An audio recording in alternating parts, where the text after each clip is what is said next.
बेले के फल का गुर्दा, बेल का जो फल होता है, बेलपत्री का फल, उसका जैसे गुर्दा, उसके अंदर का जो भाग होता है बेल का, वो गुर्दा।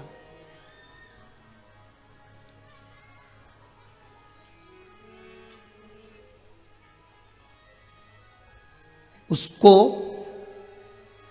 अग्नि में जलाकर उसकी भस्म तैयार कर कर छान कर जब जब आपके यहां विद्वान ब्राह्मण शिव जी का अभिषेक कराते हैं, पूजन कराते हैं, तो उसमें लिखते हैं पूजन के साहित्य में बेलपत्री, धतूरा, दुर्वा, ये उसमें नीचे लिखेंगे भस्म। लिखते कि नहीं लिखते? लिखते हैं ना, भस्म अभिषेक में चाहिए रहती है। तब उस भस्म का थोड़ा सा भी भाग आप अगर शिव को समर्पित कर रहे हो तो ये जान लें कि शंकर मनवांछित फल प्रदान कर रहे हैं, शिव फल प्रदान कर रहे हैं।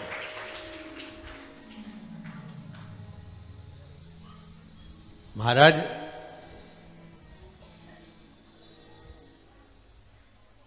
बेलपत्री के वृक्ष के नीचे बैठकर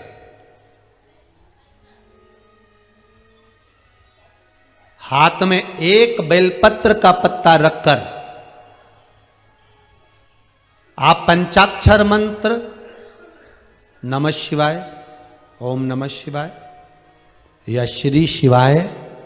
नमस्तुभ्यम या महामृत्युंजय मंत्र का स्मरण कर रहे हो, पर डंडी का भाग अपनी ओर, बेलपत्र की बीच वाली पत्ती का भाग बीच वाली उंगली की ओर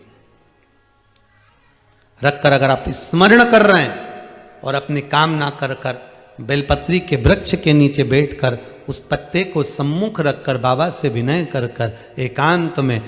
उस बेलपत्री के वृक्ष की छांव में,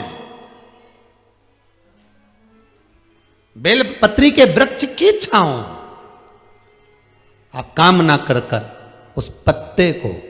शंकर भगवान के ऊपर समर्पित कर रहे हैं, तो ये जान कर रखें कि पार्वती और शिव का मिलन करवा रहे हैं और अपनी मनवांछित फल कामना पूर्ण करवा रहे हैं। क्योंकि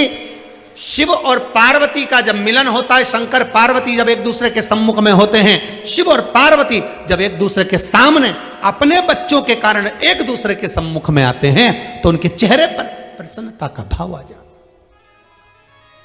है। फल, मनवांचित फल की कामना आप जिस कामना के लिए कर रहे हो, विवाह के लिए, नौकरी के लिए, सर्विस के लिए, व्यापार के लिए, रोग मुक्ति के लिए, आप जिस कामना से कर रहे हो, बस उससे कह कर